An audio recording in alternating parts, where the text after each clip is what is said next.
전 세계 무기 시장에서 매출 1위의 큰 손은 당연한 얘기지만 미국입니다. 그 뒤로 러시아, 프랑스, 독일, 그리고 중국 순으로 수출을 많이 하고 있는데요. 아프리카에서 중국 무기가 점점 잘 팔리고 있습니다. 약간 과장해서 얘기하면 열풍이라는 표현을 써도 큰 무리는 없을 것 같아요. 갑자기 왜? 중국은 2013년 처음 탑5의 유럽 2위 국가로 순위에 올랐습니다. 지난 2019년 기준으로 그 이전 5년간보다 중국산 군사장비 수출은 88%가 늘었어요. 거의 2배 가까이 늘어난 겁니다. 앞으로 무기 시장에서 점점 높은 순위로 상승할 것이 유력한 중국인데요. 남다른 영업으로 아프리카에서 활력 중이라는 중국제 무기, 과연 어떤 것들일지 알아보죠.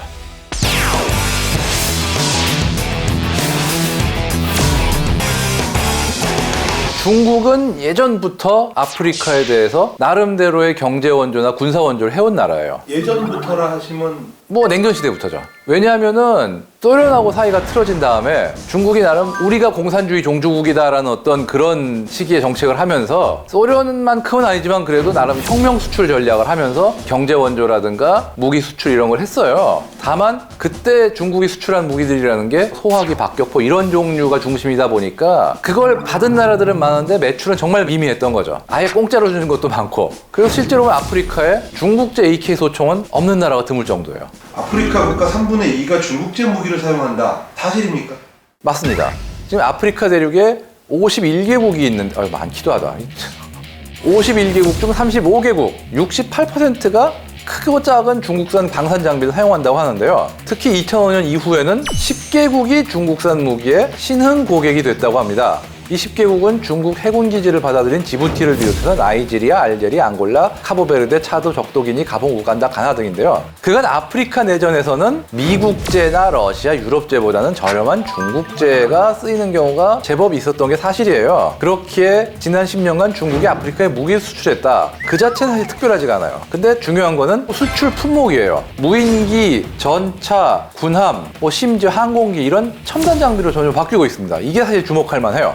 자, 아프리카가 수입하는 주목할 만한 중국제 무기는 우선 전투용 드론이 있습니다. 이룽2라는 건데요. 중국이 수출용으로 자체 개발한 전투용 드론입니다. 9km 고도에서 20시간 이상 채공 가능하고 터보프롭 엔진을 이용해서 시속 370km 속도에 1500km의 작전 반경을 가지고 있습니다. 중국 관영 언론의 발표에 따르면 3000회의 실탄 사격이 미사일을 쏘죠. 그래서 90% 이상의 명중률을 기록했다고 하는데 정지 물체뿐 아니라 이동 목표에 대한 명중률도 높다고 하고요. 쉽게 얘기해서 중국판 프레데터 같은 무기예요. 가격도 쌉니다. 미국제 리퍼보다 7분의 1 정도. 지금 이런 저렴한 가격을 무기로 최근 5년 사이에 전 세계 13개국에 150여 대를 판매했는데 이게 무슨 얘기냐? 설령 쓰다가 신뢰성이 부족해서 떨어져도 사람이 죽는 게 아닌데다가 한 대 떨어지면 또 한 대 사지 이 정도 그렇게 해가지고 지금 팔고 있는 거죠. 그 다음에 수출 시장에서 나름 호각을 드러내기 시작한 게 수출 명칭 VT4라고 불리는 경전차입니다.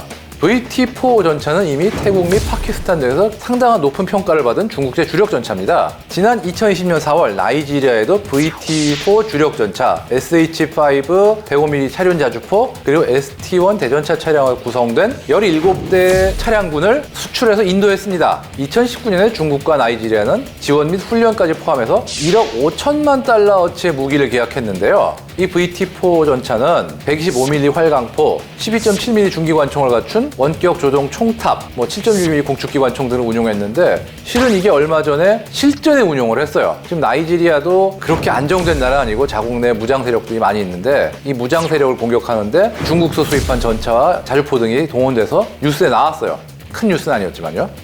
우리나라 흑표라든가 미국 M1A2하고 비교하면 좀 떨어질 수밖에 없는데 그래도 가성비가 좋아요.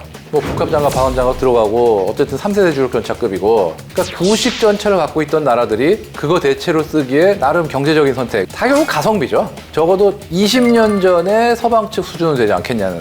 지금 155mm PLZ-45 자주포도 몇몇 나라에 수출되지 않았냐라는 얘기가 있어요. 아프리카 국가들이 정보 공개가 투명하지 않아서 그렇긴 한데 실제로 알제리군이 이 중국제 PLZ-45 자주포를 가지고 훈련에 사용하는 장면이 공개하면서 보유 사실이 갑자기 확인이 됐어요.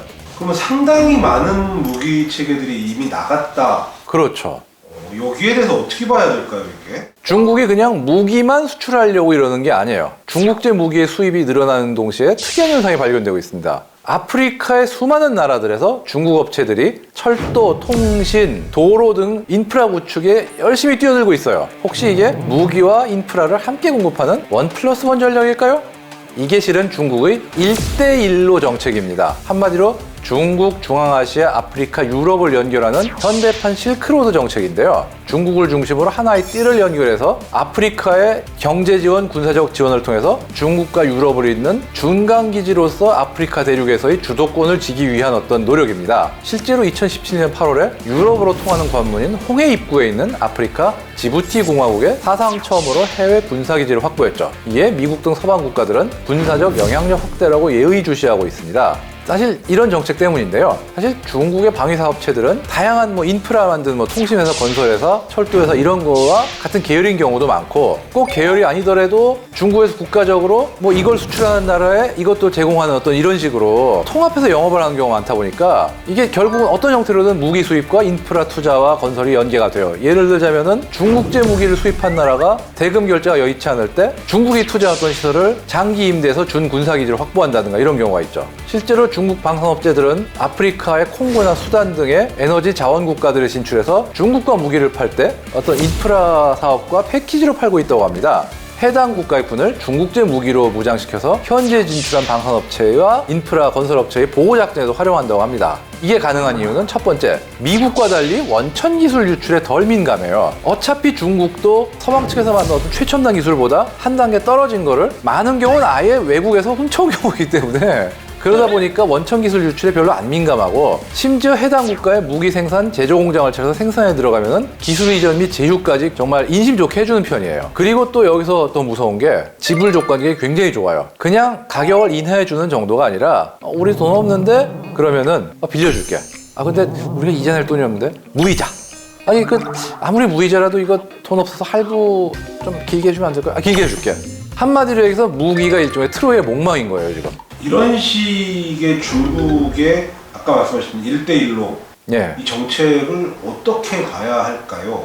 지금까지 어떤 미국이나 유럽 국가들은 아프리카에 대해서 경제 원조를 한다고 해도 아프리카 대륙이 어떤 가진 산업적 잠재력보다는 그냥 자원 그 자체나 어떤 인도적 지원 정도? 쉽게 해서 식량 원조하고 자원개발 투자하고 이 정도 이상은 안 넘었어요. 근데 중국 같은 경우는 그걸 넘어가지고 도로라든지 철도, 기타 산업에 대한 어떤 투자를 활발히 하고 있기 때문에 어떻게 보면은 이 아프리카 사회의 발전에는 더 기여하는 게 아닌가라는 측면도 있지만 반면에 일종의 경제 침략적 측면의 어떤 포식자적 투자가 아니라는 어떤 비난도 있어요. 왜냐하면은 아프리카 국가들이 당장 감당하기 힘든 어떤 투자를 좋은 조건을 가정해서 무리하게 한다.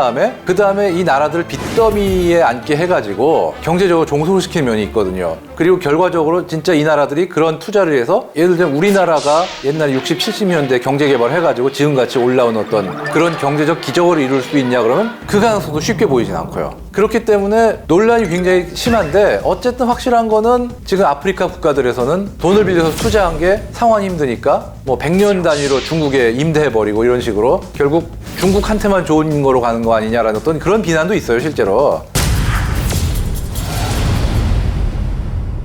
미국이 불편해하죠, 아무래도. 사실 2016년까지는 군사원조라든가 어떤 미군의 진출 이런 걸 이용해서 중국에 대해서 조금씩 견제하려는 움직임이 있었는데 그게 2017년에 새 행정부가 들어오면서 점점 다시 후퇴하는 그런 분위기예요. 근데 이제 또 새 행정부가 들어오면서 아프리카에 대한 중국의 진출에 대해서도 좀 견제가 다시 시작되지 않을까 싶습니다.